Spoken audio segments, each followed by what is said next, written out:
All right, welcome back. This is part two of chapter 16 in the Birch book. Today we're going to be covering acid ionization constants and percent ionization and using pH to determine the acid ionization constant. And we may get into bases as well today, but the main focus I want you to think about here is that this Ka here, is nothing more than an equilibrium constant, but it's a special type of equilibrium constant. It must have the hydrogen ion in its formula as well. So it's got in its expression. All right. So Ka, it's an equilibrium constant, but it's a special type of equilibrium constant. Just like we've talked about Kc, we've talked about Kp, we've talked about Kw, the ion product constant of water. That's what established our pH. And now we're going to talk about Ka. All right. So acid ionization constant. So most acids are weak acids. So again, you've memorized the 7 strong acids. Everything else is a weak acid. So that's why they say most acids are weak acids. And that they ionize only to a limited extent in water. So at equilibrium of a weak acid solution, you're going to have a mixture of molecules. That's the unionized acid. The hydronium ion, which is the H3O positive ion, which gives an acid its chemical properties, and the corresponding conjugate base. Okay, so what I want you to be able to do here is if you take acetic acid,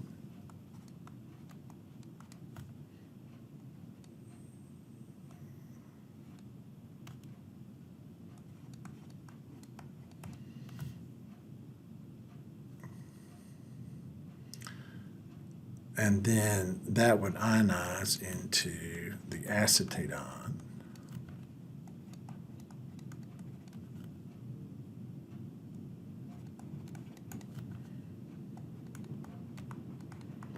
Now, this is a weak acid, it's not one of the 6 strong acids, and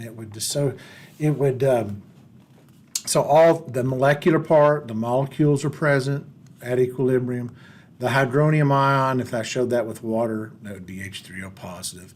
And then the conjugate base. Okay? So that's what we're looking at.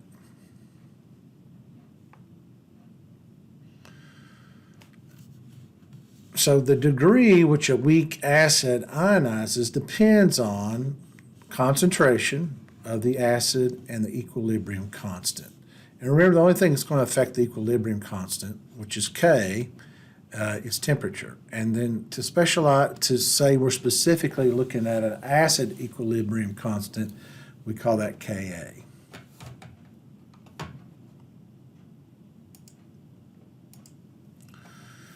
So here's the general form. Here you have a binary acid, and so you have HA, and it reacts with water. And again, notice the water is a pure liquid. So this is a homogeneous equilibrium. It's reversible. Make sure you look for the double arrows. It's a reversible reaction. We form the hydronium ion, which is aqueous, and the conjugate base, which is aqueous. Again, know the terms. Know that this is called the conjugate base. Otherwise, it gets to be more difficult as we move along here. Okay? Or we can write it this way. This is it's the same thing. It's just that here we're not showing the water as a player like we are here, although water's present because this is all aqueous. This is kind of the shorthand way of writing it.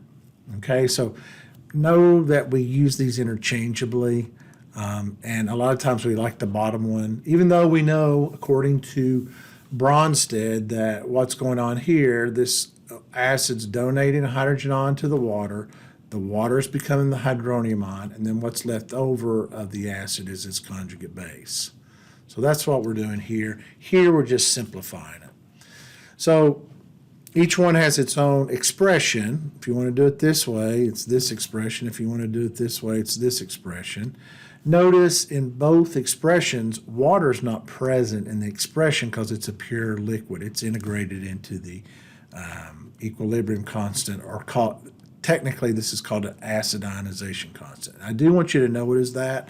So acid ionization constant, what you notice is, doesn't matter how I write it, the hydrogen ion is present. Here it's present in the form of the hydronium ion. Here it's present as a hydrogen ion, but it's present. If it doesn't have the hydronium or hydrogen ion in the expression, then it's not an acid ionization constant that you're solving for here. You're probably solving just for an equilibrium constant. And it says, although weak acids ionize less than 100%, they vary in strength. How far does this reaction go towards the products? To the right. And you know from the previous chapter, the larger K is, the larger this, the greater this value is than 0, the much larger is greater than 0, much larger than 0, then that means the products are favored over the reactants. So that's where chapter 15 comes into play. That's one of the tools we know.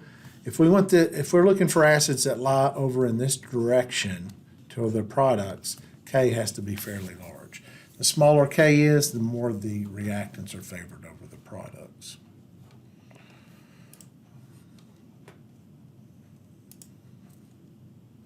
And that's what this is saying. The magnitude of Ka indicates how strong a weak acid is. Larger Ka value, stronger the acid. Smaller the Ka value indicates a weaker acid. So I want you to be able to interpret, a table like we see here on this next slide. So here's examples of weak acids. Notice these are not part of the 7 strong acids that you have to memorize. And so I'm not asking you to memorize these acids, although they come up quite a bit. I did write acetic acid wrong on that last slide. It's 1 carbon, not 2. I knew that didn't look right. So here's acetic acid. I put in another carbon in there. That's the problem. I knew I did that. All right. So here's the Kas of these different acids. So if I want to correct the last one I did, I guess I should do that. All right, let's go back just to make it right, okay? I knew I did that. So if we go back to this, and I said this was acetic acid, no, this is propanoic acid, all right? Propanoic.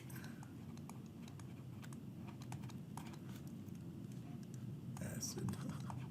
And this is the propanate ion. Propanate, there we go. Propanate ion. Okay. So let's go back to the table. And so these are different acids. Like here's hydrofluoric acid. A lot of people think hydrofluoric acid is a strong acid. It's very reactive. And it has its Ka is 7.1 times 10 to the negative 4. What does that tell you? Well, that number is less than 1. So that means when I have hydrofluoric acid and it ionizes into hydrogen ions and fluoride ions, that this is going to dominate the molecular form. Because for this number to be less than 1, and remember the Ka for this would be the hydrogen ion concentration times the fluoride ion concentration divided by the molecular hydrofluoric acid, the numerator is less than 1 because this number is 7.1 times 10 to the negative 4. It means the denominator is large and the numerator is small. And what I should say is the ratio is less than 1. It's 7.1 times 10 to the negative 4. So the denominator much larger than the numerator to get that kind of number. So as we go from top to bottom here, you can see that some of these are weaker acids than hydrofluoric acid, like this one, slightly weaker. This one's even a little weaker because it's not as big as 7.1, even though these are all 10 to the negative 4th, right? Then we have 6.5 times 10 to the negative fifth, 1.8 times 10 to the negative fifth. So benzoic acid is a stronger acid than acetic acid because they're both of 10 to the fifth, but this is a higher value here, so that means a higher concentration. Means the numerator is larger for this, or the ratio is larger than this one, let's say that. And then down here, same thing, you can see that hydrocyanic acid would be a slightly stronger acid than phenol. So what they want you to get out of this slide is kind of look at some of these acids. This one you should know. I don't know why. You definitely should know acetic acid. You should definitely know hydrofluoric acid. You might as well know formic acid and benzoic acid. Those are the ones that come up over and over, it seems like, those four.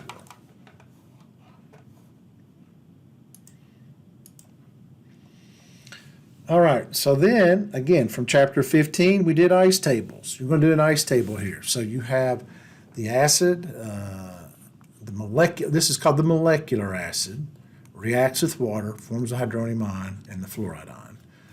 So here's our ice table. Initial, we have 0.50 molar of the hydrofluoric acid. We don't worry about the water. Its concentration does not change appreciably through the course of the reaction. And then we have our two products, the hydronium ion and the fluoride ion. But they're initially zero.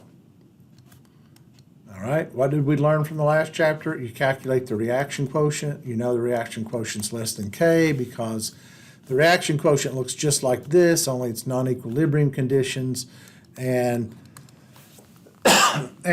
Q is going to be, since these are zeros initially, you know that Q is less than K. So why is that important? You know the reaction is going to go in the forward direction.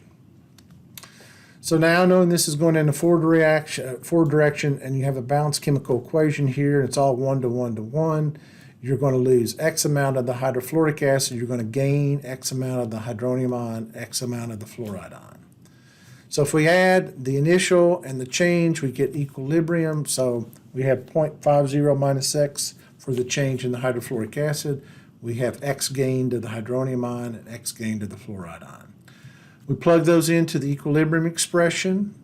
And again, this equilibrium expression is acid ionization expression because we're dealing with a Ka here. And this one's solvable in that we don't have to do a, we know the Ka is 7.1 times 10 to the negative 4. That's a small number. That's a fairly large concentration. That's 5 times 10 to the negative 1, so a difference of 10 to the negative 3. So we're going to assume this X is negligible. And by assuming that X is negligible, it makes this problem much easier to solve. So let's do that.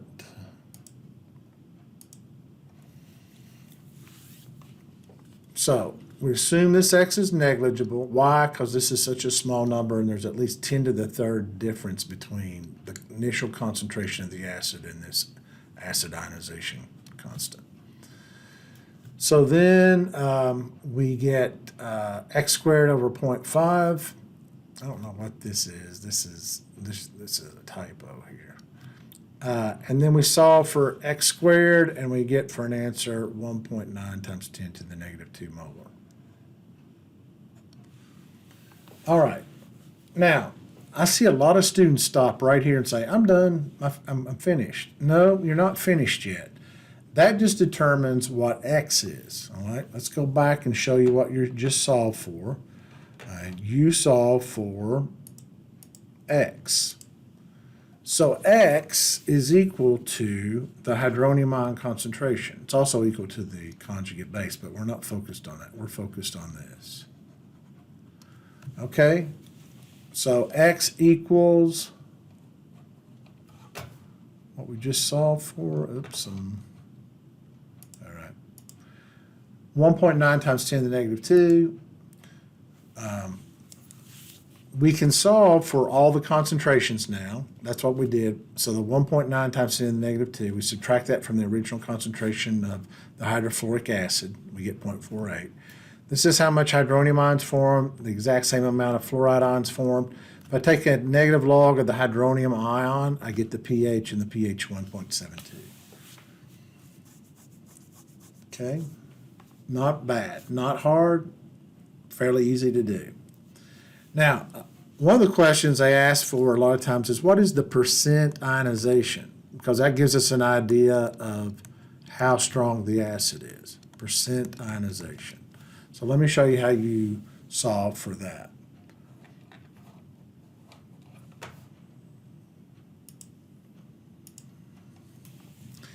If I take the amount of hydrogen ion that we have at equilibrium, divided by the original amount, the concentration of the hydrofluoric acid, the original concentration, multiply by 100, I find that 3.8% of the hydrofluoric acid has been ionized to hydrogen ion. 3.8%. That's pretty small. What you're going to find out is if this is less than 5%, then the X is usually negligible. So that's why I'm saying what I look at is the difference between the acid and the Ka about 10 to the third or 10 to the fourth? If it is, then I'm going to assume that X is negligible, and it makes it much easier to solve the ice table problem. Okay? So let's look at another example to see what I'm talking about. All right, so this one, you have hypochlorous acid, and it's going to react with water and form the hydronium ion and the hypochlorite ion. Okay, so they have the balanced chemical equation for you here. They tell you that this concentration is 0.0075. Initially, this hydronium and hypochlorite ion are 0. So you know that Q is less than K. You know the reaction's going in a forward direction.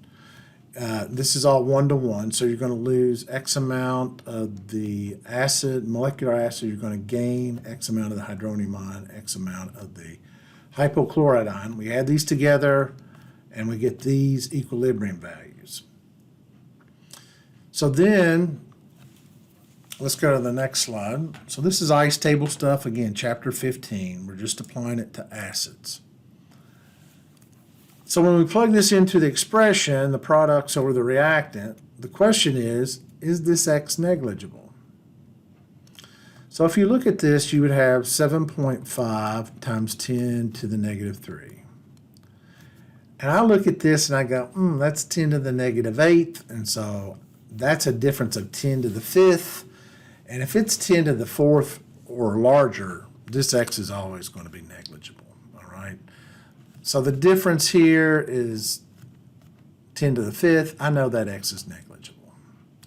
So that makes this much easier, right? X squared equals 0.0075. Multiply both sides by 75. Take the square root, and I will get the I'll get the value for X. And once I get the value of X, I can plug it into this equation here to find the hydronium ion concentration. Take the negative log of that, and I'll get the pH.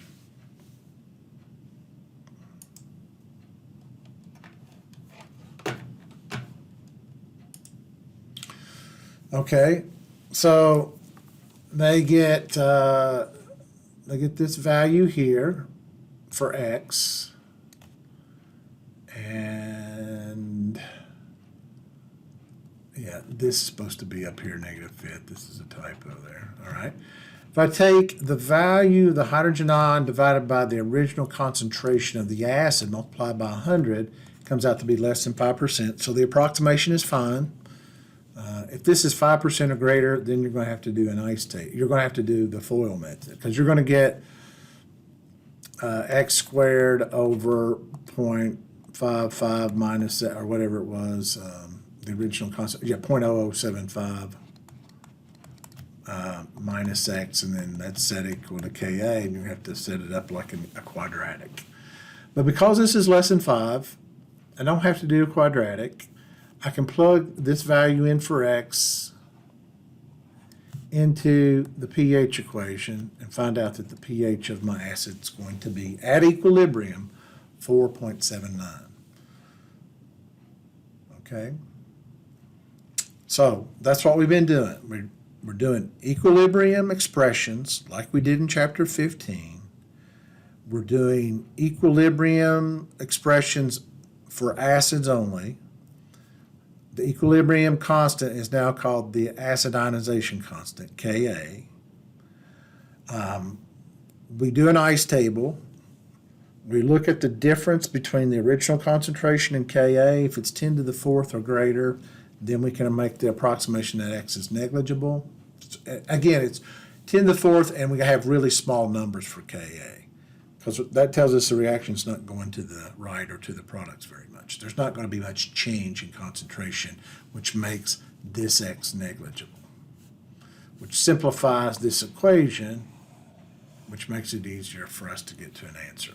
And then the new thing is, if you take the hydrogen ion concentration that you calculated equilibrium divided by the original concentration of the acid and multiply by 100, you get the percent ionization. And a lot of times that's what we want to know. What percent of the acid is ionized? And if it's less than 5%, then we know the approximation is fine, and this is pretty close to the pH of this solution.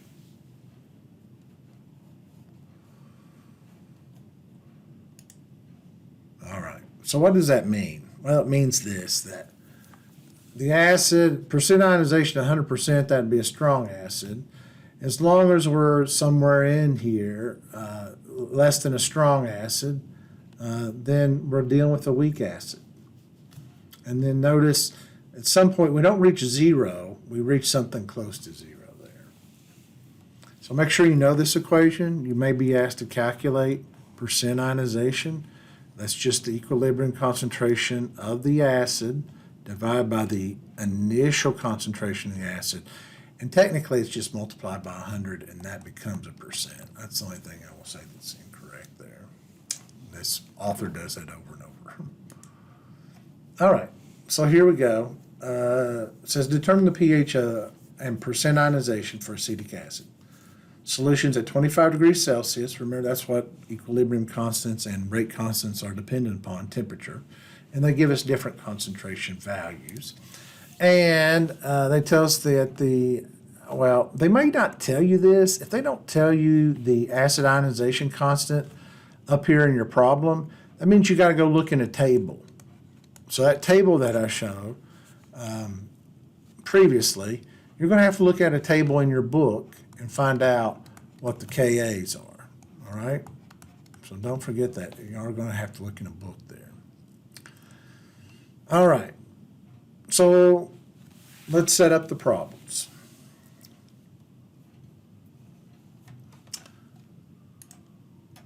So we're going to do the first one.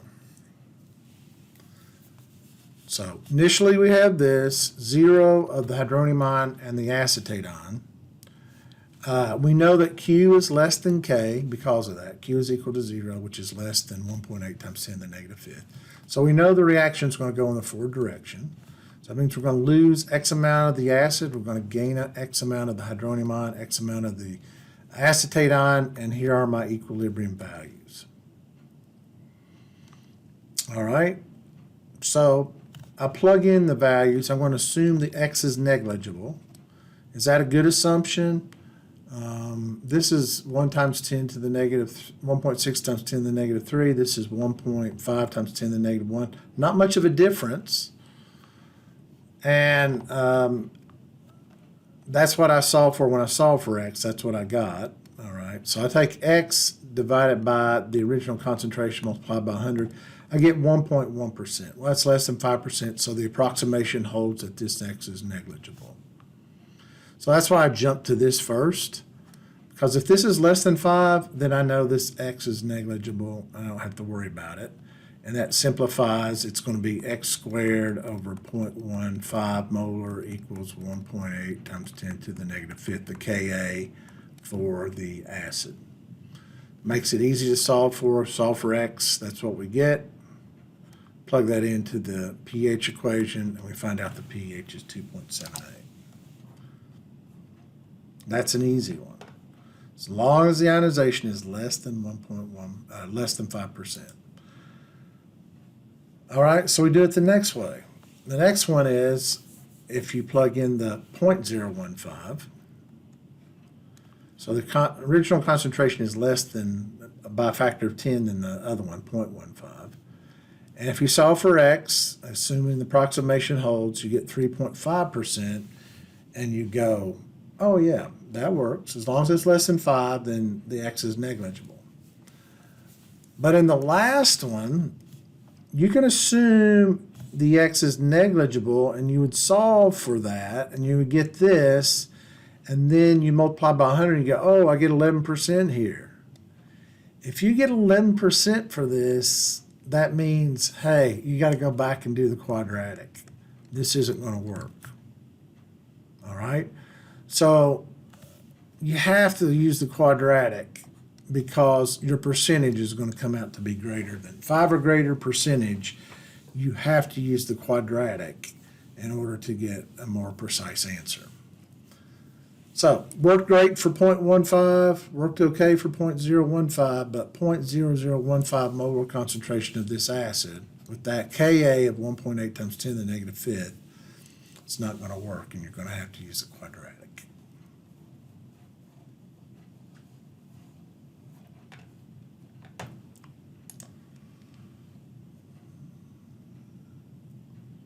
All right. This is kind of a reverse problem, and I find students miss this problem the most on the exam, and it's actually easier. And I'm going to say, a lot of times you're going to see a problem like this on exam because you don't have to worry about the quadratic, and it's kind of a reverse process, and that's what makes it easier. All right, so let's look at this problem carefully because this is one I see a lot of students miss, and it's easier than what we've been doing, okay? So it says, suppose we want to determine the Ka. We want to determine the acid ionization constant of a weak acid. We know that the original concentration of the acid was 0.25, and the acid had a pH of 3.47. So we don't know what the acid is, so we're going to use the generic equation. HA is the acid. It reacts with water, forms a hydronium ion in the conjugate base. So if I raise 10 raised to the negative pH, which I get from here, that will give me the hydronium ion concentration. So there it is. That's my equilibrium amount. Whatever this amount is has to be the same concentration as the conjugate base because for every one of these that breaks apart, I get a hydronium ion and the conjugate base. Okay? So then I know this was originally 0.25. If I subtract this amount from 0.25, then I know how much of the original is left over at equilibrium. So these are equilibrium concentrations easily found by taking 10 raised to the negative pH. And for every one of the hydroniums, I have to have a conjugate base. So that's going to be that squared in the numerator, and then the final equilibrium concentration of the weak acid in the denominator. So that's what we solve for. We solve for numerator over denominator, and we find out the Ka for this acid is 4.6 times 10 to the negative 7. So it's an easy problem, much easier because you don't have to worry about the quadratic. All you have to do is reverse engineer this, take the pH, convert it to hydronium ion concentration, which is the equilibrium concentration. And since this was initially 0 for the conjugate base, then this also has to be the concentration of the conjugate base. And when we subtract the amount formed, and it's 1-to-1 here, 1-to-1 between the molecular acid and the hydronium, we subtract that amount from the original concentration, and that gives us the equilibrium concentration of the molecular acid. Plug that into the expression, you get the answer. All right, so let's have you do this problem. If you can do this problem and get the correct answer, then you understood what I just talked about. If you don't get this right, then you need to read in the book about determining acid ionization constants from pH. And then I would try some of the problems in the back of the chapter, the odd problems, till you get the hang of this. All right? So aspirin I don't care if you really know the formula for aspirin. You can just say HA if you want to. And then it reacts with the water and forms a hydronium ion and the conjugate base, the acetylsalate ion. Okay? So it says you originally have 0.1 molar concentrated solution of aspirin. Okay, so this is initially 0.10 molar. This is initially 0. This is initially 0. Q is less than K. The reaction's going in a forward direction. This is all 1 to 1, so you minus X of this, plus X of this, plus X of this. So at equilibrium, this is 0.10 molar minus X. This is plus X. This is plus X. The expression in general is just the hydronium ion times the conjugate base divided by the acid. All right. So let's put that all into an equation, an ice table. So there's your ice table. Look, looks just like what we thought it should look like. We've gained the same amount of these two things. How do we get this number? 10 raised to the negative pH. That gives us the pH, and it also gives us the conjugate base concentration. Subtract this amount from the original concentration, we get this. Plug these in to our expression, this one and that one, and then this one down here. And we get the acid ionization constant. So if you got that one right, you're in good shape. All right. So we're going to stop here. So the focus of today's lecture was on the equilibrium constant and the equilibrium expression for acids. We call the equilibrium constant for acids Ka, called the acid ionization constant. The expression must have the hydronium or hydrogen ion in the expression for it to be called an acid ionization expression. If it doesn't have the hydrogen ion or hydronium ion in the expression, it's not a Ka. It's not an acid ionization expression. It's a Kw or a Kc or a Kp. It can't be a Kp because we're not dealing with pressure here. So that's what we're doing. You've seen two types of problems. One, given the Ka and the initial concentration of the weak acid, determine the pH. And then by doing this, you have an approximation method. If the difference is about 10 to the fourth between the original concentration and the Ka is much less than 1, we can assume the amount of change in the original concentration is negligible. Makes the problem easy to solve. We saw that over and over. If we don't get that separation, or the concentration of the acid is very, very weak, then you're going to have to use the quadratic equation. How do you know when to use the quadratic equation? That ionization is the key. If the ionization, if you take the original concentration of the hydrogen ion and you divide that by the original concentration of the acid, and multiply by 100, if it comes out to be less than 5%, then the approximation holds. You can throw the X out. If the percentage is 5% or greater, though, you're probably going to have to use the quadratic, or you are going to have to use the quadratic, okay? The other type of problem, which is easier, but I find most missed, is they give you the pH.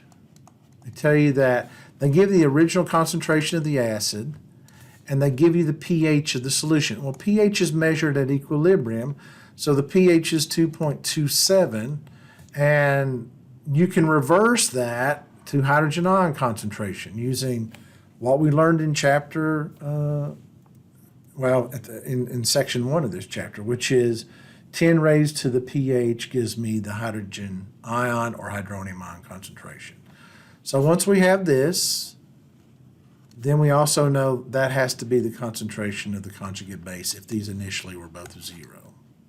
And we know we need to subtract this amount from the original concentration of the molecular acid to get the equilibrium concentration of the acid. Much easier problem. Then we just plug those values into our expression like they did here, and you get the nice Ka, and you're done. So that's what this section's about. I hope you find it helpful. I hope it solves the problems you need to solve in the assignment. If not, email me. Thank you.